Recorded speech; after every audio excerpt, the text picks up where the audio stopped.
தினம்தோறும் விளக்கேற்ற நல்ல எண்ணெய், இதயம் நல்லெண்ணெய். சாணக்யா இன்டர்நேஷனல் அகாடமி உங்களுக்குள் இருக்கும் தலைவரை வெளிக்கொண்டு வரும் பியூர் பாலிடிக்ஸ் பயிற்சி பட்டறை. நேரடி மற்றும் இணைய வழி. கான்டாக்ட் 7338824242. அனைவருக்கும் மாலை வணக்கம்.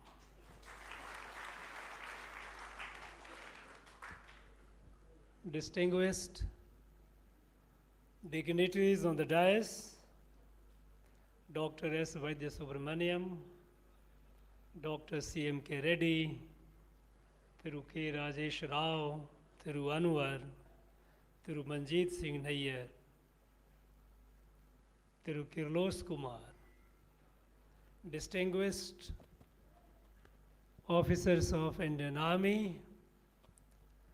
distinguished members of the civil society coming from various professions,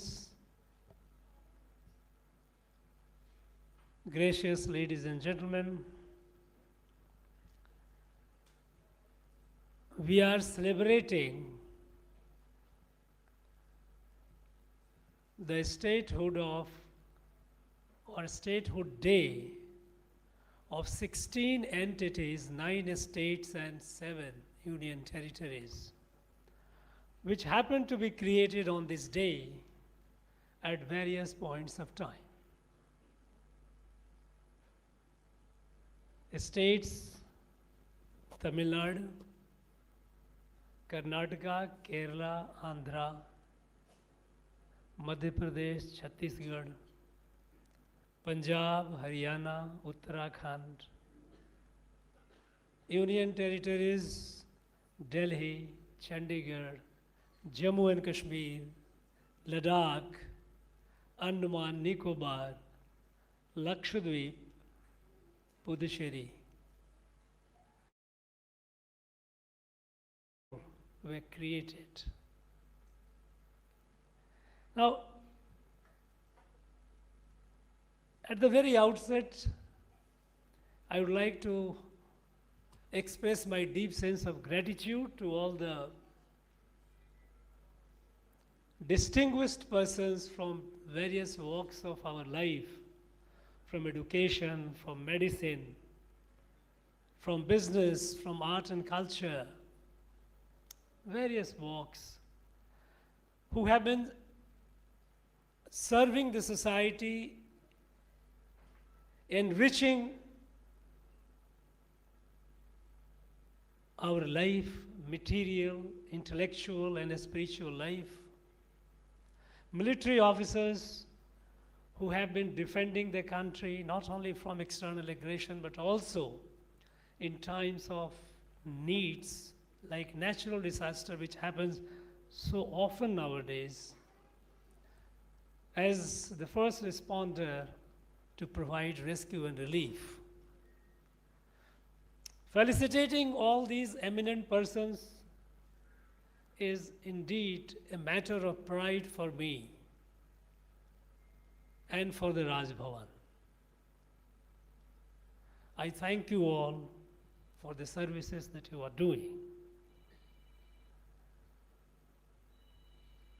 I also had the occasion to felicitate the group of artists who have performed and who will be performing, students of Vivekanand Vidyalaya. You might have seen, many of you must have seen in the corridor, they have put exhibitions, pictorial representation of all these 16 entities so beautifully. In fact, during daytime, I spent nearly about an hour, and I thought an hour was much less. These students, small, in middle school students, primary school students, high school students, the way they described in detail the features of all these 16 states and union territories, their geography, their climate, their important destinations which people they like to visit, their culture, their cuisines. It was simply astounding. I like to thank Vivekanand Vidyalaya and Seva Bharati, which organized it so beautifully. Friends, this celebration of a statehood day, which we have begun for the last couple of years after Prime Minister Narendra Modi decided that we must celebrate the festivals that reflect Ek Bharat, Shreshth Bharat, Ore Bharatam, Unnat Bharatam.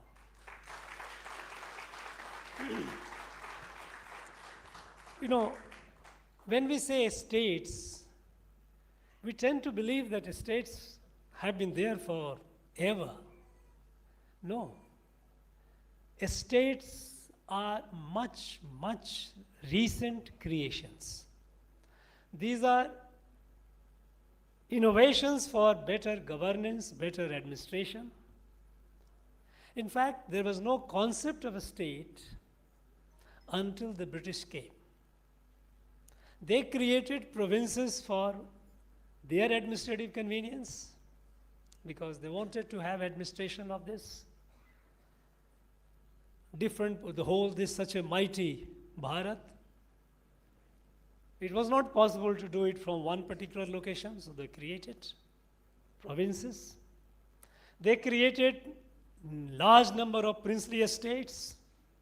Some of us believe that these princely estates are there forever. They were not. Many of them were created by the British for their convenience because larger administration means larger expenditure. And they were business people, essentially. The East India Company, they came for trade, making profit. So if you can reduce your profit and outsource the administration to someone, why not? They did. We got independent. And after independence, when we became independent, at the time, the entire Bharat was not one Bharat. First of all, British had partitioned this country. They had taken away two parts. Millions of people were displaced, millions were killed, lost, massive, devastating tragedy. And then above that, we had more than 560 independent countries within India, which the British had made them independent. So they were all independent countries. We call them princely estates because princely estates, when the British were there, when the paramountcy left, they made them all independent. And here was a great man of vision, extraordinary vision, superhuman guts, and extraterrestrial innovation through which he united. It wasn't an easy job. Each state, each princely estate's merger with India was a Herculean task. And imagine, he did it in less than 2 years, all of them. And so, 31st of October, his birthday, is celebrated in our country as Ekta Divas, Unity Day. And we did that yesterday. We did here in this very hall also. The whole of the country celebrated. We also joined the celebration. Today, we are celebrating the creation of various estates. But essentially, it is celebration of Bharat, how beautiful, how diverse our country is. Look at the cuisines, the culture, the languages, costumes, terrains. At any point of time, you have extreme hot, extreme cold.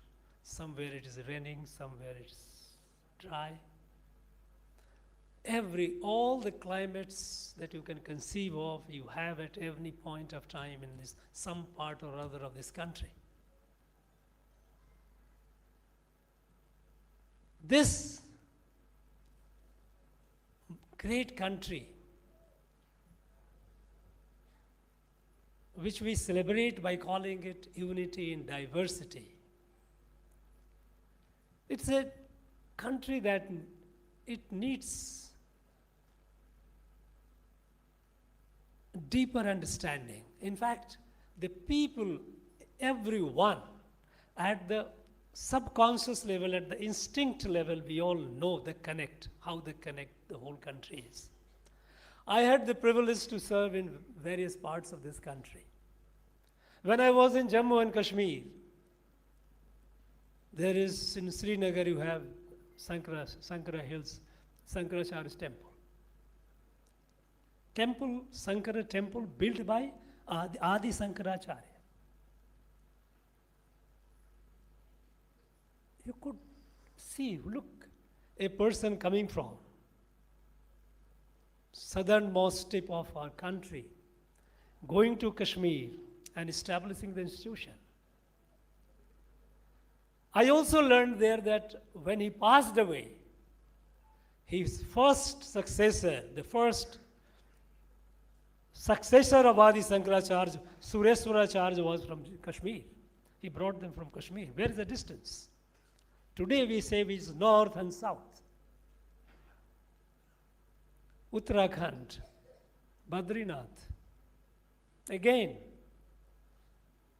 Adi Shankaracharya went from southernmost tip and created an institution for the whole Bharat. And northeast, wherever you go, in Brahmaputra Valley in Assam, you hear Srimant Shankardev. Shankardev, 600 years ago, he came to this land. He studied, went back, and he composed, the first composition was Dhanya Dhanya Bharat Bhumi. Round about that very time, from Punjab, he traveled all the way. Many of us, we may not be aware that he traveled every part, every inch of this country. He came up to Rameswaram. He stayed there for almost 6 months, moved around. They were not just moving aimlessly, they were all weaving that unity that underlies this great country. And this unity of this great country has been celebrated all through, every time, every season, through festivals. In festivals, the whole country has been celebrated. There are festivals, we may call it by different names, but at the same time, on the same day, it is celebrated all over the country. You see, the icons around which we do the celebrations are all shared all across. But unfortunately, after independence, things, while we continued making advancement, development, incremental, but we also started creating distance among ourselves. Linguistic movement happened, and it created concept of linguistic minority. Now, CMK Reddy was very proudly said that Great patriot Ramalu did this linguistic reorganization. Great. But today he regrets that he considers himself a migrant in Tamil Nadu. I asked them, how long you have come back? They say, our ancestors came 400 years ago. I said, then how come you are migrant? I mean, this new and new. When did language divide? When my grandmother, 120 years back, she traveled from village in Patna. She came to Rameswaram. She didn't realize that she was traveling through various languages and all because the people, there were institutions who were there to facilitate the travel. People never felt the difference of language as difference between them. This is started happening. Our various parts of our country. Punjab, which took the front lead in independence of our nation for saving this right from not only British, but they were the soldiers or defenders of the culture of Bharat. Something went wrong, and some people started saying that no, we like to be away. Our Northeast, they took the leading part in national freedom movement. And then after independence, they started saying, no, we will move away. Violence started. Maoists started violence, in this whole, almost the entire heartland. And perhaps today, some of us might not be conscious, and we need not be conscious of the fact that until 10 to 11 years ago, in our country, we used to lose about 5,000 to 6,000 people every year in violence. In Northeast, organized violence. I'm not talking about, the domestic violence or violence happens for murder and all. Northeast, separatist violence, Maoist in the entire heartland, Jammu and Kashmir. 5,000 to 6,000 people used to be killed every year, including a large number of people in our soldiers, our security force personnel. Where was the mood for celebration?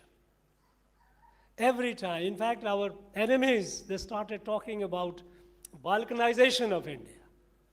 India cannot be kept together because it is so, they continued looking the way the British looked at diversity as a difference. Bharat was not built by looking at diversity as a difference. The soul, the vital force of Bharat has been unity. Unity between the individual, between the collective, between the creation. Vyakti, Samashti, and Srishti all are part of the same manifestation of the same divine. There was no concept of other. We started looking our people in different by different parameters. And we started, the tensions began. Now, fortunately, providentially, that the country about 10 years, 11 years back got a leadership which understands Bharat, who understands the heartbeat of Bharat. And I say with confidence that after Mahatma Gandhi, if there is anyone who understands this country so well, it is Narendra Modi.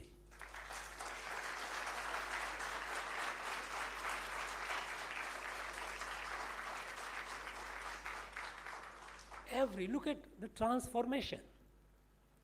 10 years ago, who took note of us? We are at the margin. Every field. We were just a populous country. We are a country where more than 30% of our population were living in absolute poverty. Means they couldn't get 2 meals a day.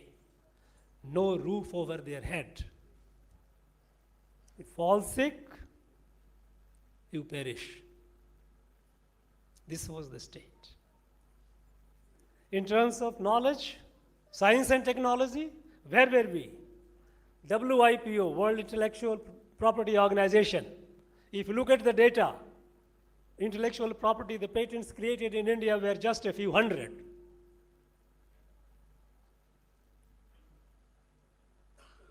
Every field. We were way behind. The countries which were way behind us, they left us far behind. Now transformation has begun. Now we find peace. Entire Northeast is peaceful. Jammu and Kashmir is peaceful. Maoists are, almost the entire area is now almost free of them. Occasionally 1-2 incidents you might hear. Now, as far as poverty is concerned,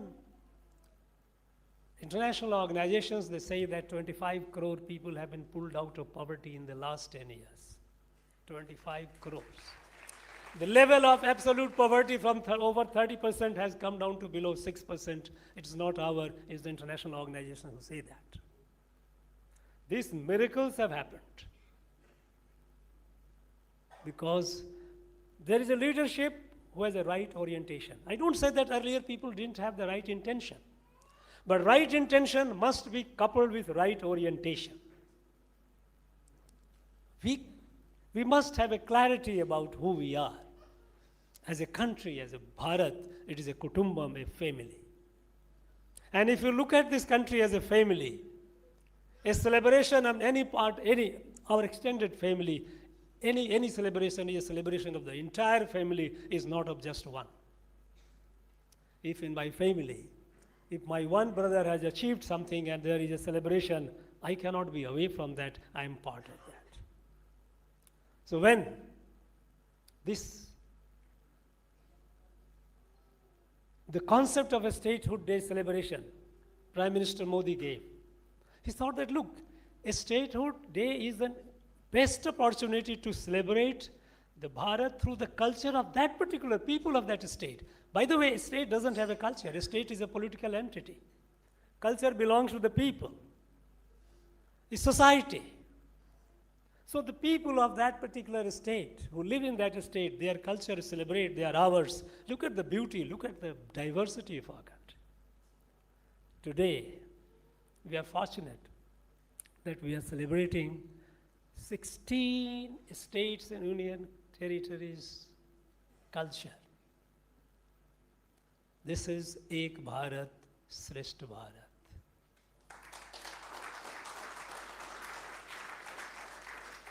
This spirit has to go down. When we celebrate this, we celebrate the people, those who might not be much in public light, but silently they are doing excellent work. I know here people who are sitting here, unsung, doing such an excellent work, excellent service to the society, unmindful of recognition. They don't bother whether somebody recognizes them or not. But then, it is our responsibility to say, occasionally say to some of them, a thank you. Is today of these people is nothing but it's just a small thank you to them for what you are doing. It makes us happy. It encourages and inspires others because there is a positive force in every human being. Nobody is a perfect saint, nobody is a perfect sinner. We are all a mix of it. But the one that we celebrate gets boosted up. So we must celebrate the positive achievement, the positive forces, those who are silently doing it because they have that goodness in them to care for others. We will continue doing that. And this celebration must go beyond Raj Bhavan. We must celebrate it at various institutions, various places. And I'm sure our journey of our nation towards a fully developed. Today we can dream. We can dream that yes, when we say that 2047 will be a fully developed country, today it doesn't seem unachievable. I don't think we could have even thought about it 10 years back. Because at the time of independence, India was the 6th largest economy in the world. By 2014, we had dropped to 11th. Today, we have come to the 4th, and shortly going to be the 3rd largest economy. So when we say that by 2047, will we become? Yes, we will become. And we will become with the efforts of every Bharatiya, every citizen. There are a number of people. In this state, you know how silent revolutions are happening. I had occasion to look at the data. Mudra loan. How many people in Tamil Nadu have taken Mudra loan? Mudra loan, as you know, that is a collateral-free loan you get from the bank for doing a small business. You need not be a skilled person, but if you wish to do something, you can do that. About 2 crores people of Tamil Nadu have taken Mudra loan, and nearly half of them are women. And when I go to the rural areas, I meet them. I meet the village women, not necessarily very literate and all. What do you do with this? When I ask them, somebody says, I have bought 4 or 5 cows, I'm selling milk. Someone says, we have come together, we have got sewing machines, we have stitched clothes and give it to the local market, supply it. Someone says, we have set up a tea shop, coffee shop. Look at this. Earlier it was unthinkable, but these women who were otherwise taking care of their house, they are now, from whatever income came from outside, now they are generating the wealth. And when we say that our country has come from 11th to the 4th largest, it is all through these micro revolutions which are happening in this country at a scale and a speed beyond the grasp unless you go deep and deeper. This revolution will continue and we will continue celebrating it more and more, many more years, rather all the years, until we achieve our target, and we'll continue doing it even beyond that. I wish every one of you the very best. I wish every one of you very good health and a prayer that you achieve in life what you have been trying to achieve. Greater than that. That will be a true tribute to Bharat Mata, because when each individual grows, the nation grows. This is how it doesn't grow otherwise. Thank you very much. Bharat Mata.